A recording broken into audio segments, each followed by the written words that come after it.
Good morning, students. Today we discuss about the artificial selection. Artificial means not a naturally, but it is a man-made. यहाँ पे आपको दे रखा है animals and plants. Breeds select the ones with the desired characteristic and allowed them to breed. As a result, the number of offspring with the desired variation gradually increase in the population. It means यहाँ पे आपको ये जो चीज़ दे रखी but what I have the explain you कि अगर कोई भी एनिमल और plants artificially as per our requirement we carry out the breeds और crossing over for the fertilization process, तो हम नेक्स्ट जनरेशन में दे सकते हैं. For example, suppose you can take example, a German shepherd dog is breed with a desi dog female. तो जो variety दोनों की है दोनों मिक्स होगी, यानी कि नेचुरल एंड द हाइब्रिड, क्योंकि हमने ये चाहा है as we required for the desired character.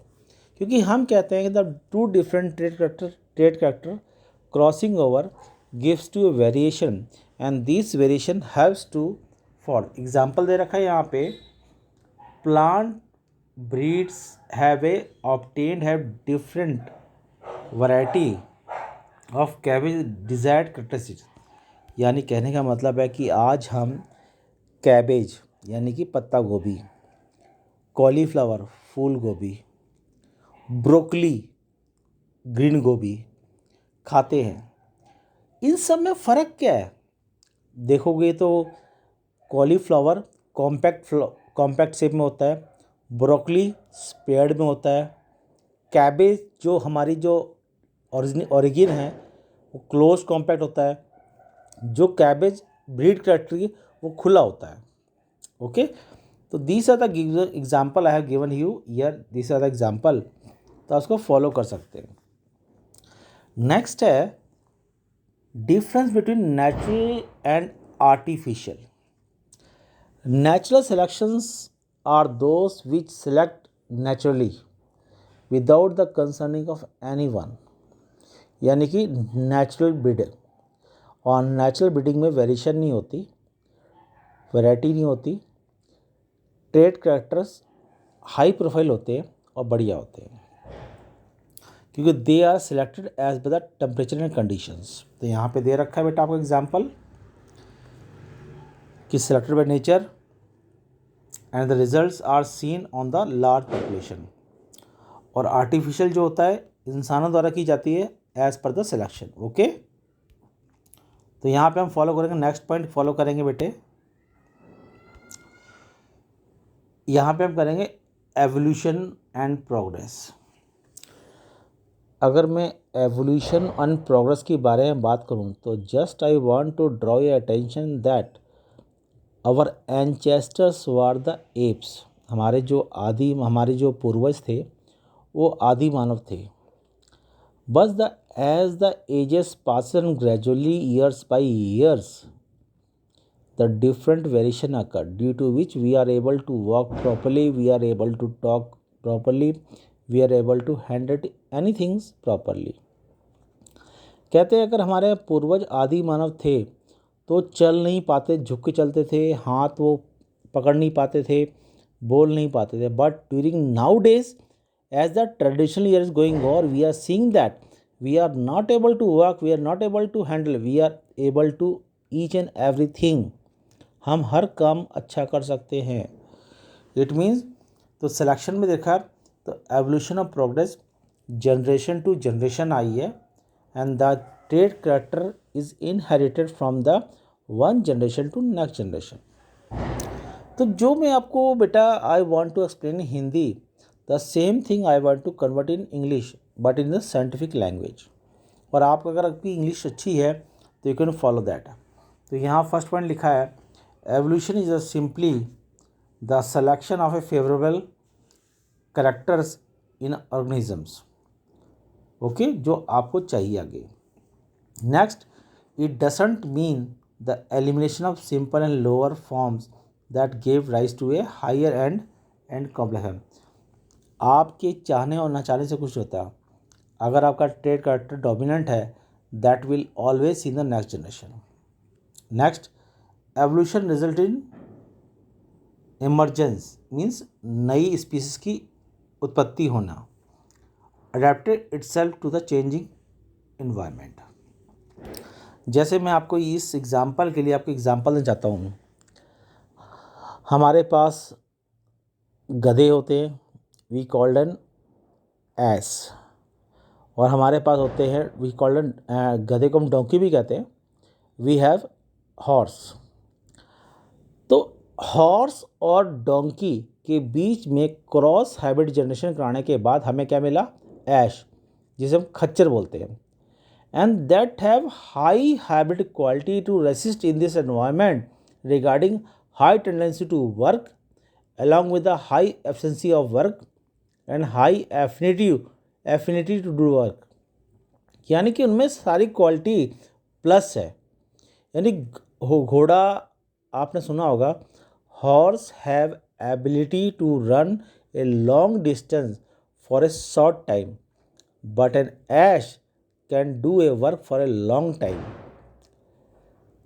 Donkey can take a load in a high manner. Ass can also carry a load more than that donkey. तो दोनों की वैरायटी से plus आया, but it occur only when variation changes takes place. जब variation हुई तो काम हुआ, और काम हुआ तो चेंजेस हुए. ओके, तो ये सब पॉइंट जो बेटे दे रखे हैं आपको सिर्फ समझाने के लिए कि आपने इसको फॉलो करना है कि कैसे चेंजेस हुए. Okay. Next, evolution in man. Already I have discuss कि अगर आप मैन में एवोल्यूशन की बात करोगे तो in primitive age the mans are like an apes, like an, okay, but now days we are too educated to primitive, not a primitive, we are more than the primitive. We are able to walk, we are able to grasp, we are able to talk. ये सब variation जब आती हैं तो as per environmental condition, adaptations, conditions, temperature सबको देख के आती बेटे. अगर आज if you want to do a hard work, तो आप एक बात नोट करना, generally the person who are right handed, they have strong right hand, but the left hand is comparatively weak. Why? Because they used to do most of the work from the right hand, not from the left hand.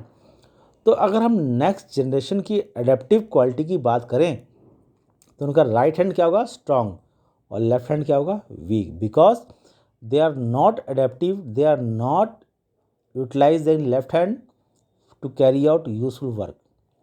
जब आप एक हाथ से काम ज़्यादा ले रहे हो, एक हाथ से काम कम ले रहे हो, तो generally it will give the environmental condition different.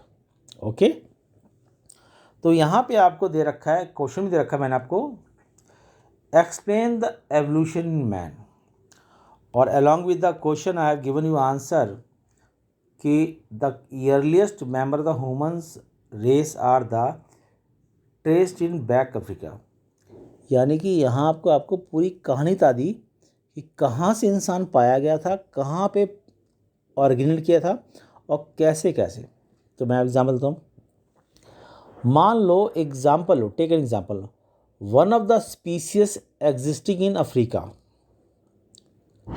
Take 10 peoples are there. 10 में से 3 peoples get migrate from Africa to Europe, and among 3 from the Europe get migrated to the Japan. Okay, the 7 people residing to the Africa, among that 4 get migrated to the America, 2 get migrated to the India. तो सोचो कि the origin of the species is from the Africa and they originated and migrated get to different places. जब वो अलग अलग place पे जाएंगे तो उनकी स्पीसीज भी अलग अलग जगह की हो जाएगी, because they will undergo the hybrid और the crossing over for the population और for next generation, due to which variation will occur. जब वेरिएशन आएगी तो हम क्या बोलते हैं कि one the young ones arrive in the life, ज़िंदगी के जीवन चरण में कुछ जब बच्चा आता है तो वी आर सेइंग दैट कि बच्चे की शक्ल माँ पे गई है, नाक बाप पे गया है, चेहरा something like that, we are saying that it means the both trait characters of parents transfer to the next generation according to adaptive. Adaptive क्यों बोलते हैं बेटे कि अगर क्लाइमेट ठंडा है तो रंग गोरा होगा और क्लाइमेट हॉट है तो डार्क होगा, because the adaptive condition regarding the habitat also is the response for the variation and this variation is the factor for the next generation. Okay, तो ये पॉइंट आपको दे रखे क्वेश्चन के साथ, तो इन क्वेश्चनों को आपको फॉलो करना है, that is your the homework in your for the next generation. आपने इसको फॉलो करना है कि हाँ भाई ये होमवर्क है। I think do not get panic, I think it is not a part of syllabus but you have to go through. Sometimes I have given you, it will not come the examination but still it comes, then you have to take care. Okay बेटा, तो आपने एक बार जाने पढ़ाई करने में कोई बुराई नहीं है। You have to learn something, you have to gain something, you have to gain knowledge, then it is no worry to get memorise it. Okay, ऐसी नेक्स्ट दिया क्वेश्चन के साथ दे रखा है, आपको सारे क्वेश्चन के साथ दे रखे विद आंसर। ओके, तो दे रखा है इन एवोल्यूशनरी टर्म। एवोल्यूशनरी टर्म मतलब क्या हो कि जब प्रजाति बन रही थी उस टर्म में can we say which among bacteria species fishes और chimpanzees have a better body design, why और वाई नॉट। तो बेटे इसके लिए आपको नॉलेज करनी है। In a earlier life of living beings, the first species which has originated in a bone, that is the fish. पहले फिश आई, फिर बोनी फिश आई। पहले फिश विदाउट बोन थी, उसके बाद बोनी फिश आई जिसको हम बोलते हैं, उसके बाद एम्फीबियंस, एम्फीबियंस में आए रेप्टाइल्स, और रेप्टाइल्स के बाद एप्स, और एप्स के बाद आए मैमल्स।